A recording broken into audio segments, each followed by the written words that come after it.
Assalamualaikum warahmatullahi wabarakatuh. Sebelumnya perkenalkan kami dari kelompok 2 dengan anggota saya sendiri Kasus Evan Octavio, kemudian ada Inur Aisyah, Imadi Kurniawan, Alia Dwi Rahmadani, dan nambah lagi Josi. Jadi di sini kami akan mempresentasikan materi bab 3 yaitu tentang kelembagaan dan identitas koperasi. Yang pertama saya akan membahas unsur-unsur kelembagaan rapat dalam koperasi. Nah, jadi yang pertama itu terdapat rapat anggota. Jadi rapat anggota ini adalah sebuah pertemuan yang diselenggarakan oleh pengurus dan dihadiri oleh anggota, pengurus dan juga pengawas koperasi. Nah, jadi rapat ini memegang kekuasaan tertinggi dalam koperasi dan dilaksanakan setidaknya satu kali dalam setahun. Jadi dalam rapat ini anggota menentukan berbagai kebijakan penting seperti anggaran dasar koperasi, kebijakan umum, pemilihan pengurus dan pengawas, rencana kerja dan anggaran, serta juga pembagian hasil usaha. Jadi rapat ini juga bertanggung jawab atas penggabungan, peleburan, pembagian, dan juga pembubaran koperasi. Selanjutnya itu ada pengurus koperasi. Nah, jadi pengurusnya adalah perwakilan anggota koperasi yang dipilih melalui rapat anggota. Jadi pengurus ini memiliki tugas untuk mengelola organisasi dan usaha koperasi. Susunan pengurus ini biasanya terdiri dari yang pertama yaitu ketua, sekretaris, dan bendahara. Jadi pengurus ini memiliki wewenang untuk membuat kebijakan yang sesuai dengan anggaran dasar dan rumah tangga koperasi, mewakili koperasi dalam dan di luar forum, dan juga mengajukan rancangan kerja dan rencana anggaran. Selanjutnya itu ada pengawas koperasi. Jadi pengawas ini bagian penting dari struktur organisasi koperasi yang bertugas melakukan pengawasan terhadap pelaksanaan kebijakan dan pengelolaan koperasi yang dilakukan oleh pengurus. Jadi pengawas ini dipilih oleh anggota koperasi dalam rapat anggota dan bertanggung jawab pada rapat anggota. Jadi pengawas ini memiliki wewenang untuk meneliti catatan yang ada pada koperasi dan mendapatkan segala keterangan yang diperlukan. Dan yang terakhir itu adalah pengelola. Jadi pengelola koperasi ini adalah kelompok pengurus yang dipilih dari anggota koperasi melalui rapat anggota. Jadi pengelola ini memiliki tanggung jawab untuk mengelola koperasi dan usahanya secara efektif dan efisien untuk mencapai tujuan organisasi. Jadi pengelolaan ini mencakup perencanaan, pengorganisasian, dan pengendalian sumber daya koperasi. Dan selanjutnya saya akan membahas bagaimana peran koperasi sebagai sistem ekonomi. Jadi koperasi ini merupakan suatu sistem ekonomi di mana anggotanya bekerja sama tanpa persaingan. Jadi koperasi ini memiliki tujuan untuk menghimpun sebuah kekuatan baru dari orang-orang yang memiliki kepentingan yang sama terhadap kegiatan ekonomi. Jadi koperasi ini tidak berorientasi kepada pencarian laba yang sebesar-besarnya, melainkan lebih berfokus pada memberikan pelayanan bagi kebutuhan bersama dan sebagai wadah partisipasi pelaku ekonomi yang memiliki kepentingan ekonomi yang sama. Maka dari itu, koperasi ini dapat menjadi instrumen yang sangat relevan untuk mendukung cita-cita Indonesia menuju masyarakat yang sejahtera. Koperasi ini juga diatur berdasarkan prinsip-prinsip dan jati dirinya, dan menjadi pilar ekonomi nasional dengan tujuan meningkatkan kemampuan dan kemandirian di bidang ekonomi, sosial budaya, dan politik. Selanjutnya saya akan membahas bagaimana peran koperasi sebagai gerakan ekonomi. Nah, jadi koperasi sebagai gerakan ekonomi rakyat ini berarti koperasi adalah sebuah organisasi yang didirikan dan dikelola oleh anggota-anggotanya untuk memenuhi kebutuhan dan aspirasi ekonomi mereka bersama. Nah, jadi dalam hal ini koperasi adalah upaya bersama untuk mencapai kesejahteraan ekonomi bersama. Maka dari itu, koperasi ini tidak hanya berfokus pada profit, tapi juga pada pemberdayaan anggota dan peningkatan kesejahteraan mereka. Jadi secara garis besar, konsep gerakan koperasi ini mengacu kepada gerakan untuk memperkokoh tiga pilar kekuatan ekonomi yang meliputi yang pertama itu meningkatkan produksi yang mengacu pada peningkatan produktivitas dan kemandirian.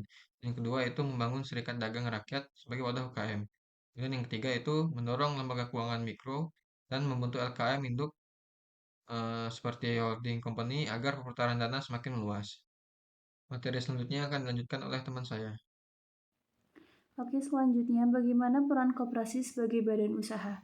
Koperasi berperan dalam badan usaha sebagai entitas yang mendorong kesejahteraan anggotanya melalui bisnis bersama, kepemilikan kolektif, dan pengambilan keputusan demokratis. Koperasi memungkinkan anggotanya untuk mengakses pasar, mendapatkan keuntungan secara adil, dan berkontribusi pada pembangunan ekonomi yang inklusif. Selanjutnya, koperasi sebagai badan usaha. Pada pasal 1 ayat 1 Undang-Undang Nomor 25 Tahun 1992 yang menjelaskan bahwa koperasi adalah lembaga usaha yang berbadan hukum yang dalam operasionalnya dijalankan berdasarkan manajemen koperasi. yang terdiri dari rapat anggota, pengurus, dan badan pemeriksa. Selanjutnya, ada beberapa karakteristik koperasi sebagai badan usaha, yaitu badan usaha yang didirikan dimiliki oleh anggota yang bergabung atas dasar adanya suatu kepentingan ekonomi yang sama. Kemudian, kepentingan ekonomi yang sama setidaknya diwakili oleh satu kepentingan ekonomi yang berlandaskan kepada aspek sosial yang tercermin dari sikap saling tolong-menolong. Beberapa karakteristik yang lainnya yaitu pengelolaan dan pengawasan koperasi harus dilakukan sepenuhnya oleh anggota yang mekanismenya berdasarkan rapat anggota koperasi. Kemudian, dalam menjalankan usahanya, tugas pokok koperasi adalah menunjang dan memperjuangkan kepentingan-kepentingan ekonomi anggota. Oke, selanjutnya ada 3 kegiatan pokok dalam kegiatan mikro yang dijalankan oleh koperasi sebagai badan usaha adalah yang pertama, kegiatan produksi. Koperasi dapat mengorganisir anggotanya untuk berkolaborasi dalam proses produksi barang atau jasa. Ini melibatkan pengadaan bahan baku, pengolahan, manufaktur, atau penyediaan layanan. Yang kedua, kegiatan konsumsi. Koperasi dapat membantu anggotanya dalam memperoleh barang atau layanan dengan harga yang lebih terjangkau dan kualitas yang lebih baik melalui pembelian kolektif atau program penjualan anggota. Yang ketiga, kegiatan distribusi. Koperasi dapat mengatur distribusi produk-produk yang dihasilkan oleh anggotanya, baik untuk dijual kepada konsumen akhir maupun ke mitra bisnis lainnya. Oke, selanjutnya di sini kita akan membahas mengenai definisi koperasi. Uh, Jika kita flashback di masa lalu, awal mula koperasi didirikan adalah sebagai wadah gerakan ekonomi, ini mana kekuatan utamanya bertumpu pada para anggotanya, guna untuk meningkatkan kesejahteraan dan untuk meningkatkan daya tawar ekonomi para anggotanya. Dan juga definisi koperasi didefinisikan oleh Bapak Koperasi Indonesia yaitu Muhammad Atta pada tahun 1987, yang dimana beliau mendefinisikan koperasi sebagai usaha bersama untuk meningkatkan penghidupan atas ekonomi para anggotanya berdasarkan tolong-menolong. Dan juga di sini kita akan membahas mengenai definisi koperasi dalam buku The Law and Principle of Cooperation yang ditulis oleh Calvert pada tahun 1999, yang dimana dia mendefinisikan koperasi sebagai organisasi perseorangan yang dilakukan secara sukarela sebagai manusia atas dasar kemampuan untuk mencapai tujuan masing-masing. Jadi, bisa kita simpulkan bahwa definisi koperasi adalah sebuah wadah gerakan ekonomi yang dimana kekuatannya terletak pada individu-individu anggotanya, yang dimana mereka berwatak sosial untuk mencapai kepentingan tujuan ekonomi bersama, ini mana mereka melakukan kegiatan organisasi koperasi berdasarkan asas kekeluargaan dan untuk meningkatkan kesejahteraan para anggotanya. Oke, selanjutnya di sini kita akan lanjut membahas mengenai prinsip-prinsip koperasi. Di sini kita terlebih dahulu membahas prinsip koperasi berdasarkan hasil Kongres ICA atau International Cooperative Alliance atau organisasi koperasi tingkat global, yang dimana mereka melakukan kongres ini pada tahun 1995 di Manchester, Inggris, yang dimana mereka menghasilkan 7 poin prinsip koperasi. Yang dimana poin pertama itu ada keanggotaan yang bersifat sukarela dan terbuka. Yang kedua, pengendalian organisasi dengan sistem demokrasi. Yang ketiga itu ada partisipasi ekonomi para anggota. Yang keempat itu ada kebebasan dan otonominya. Dan yang kelima itu ada pendidikan, pelatihan, dan informasi.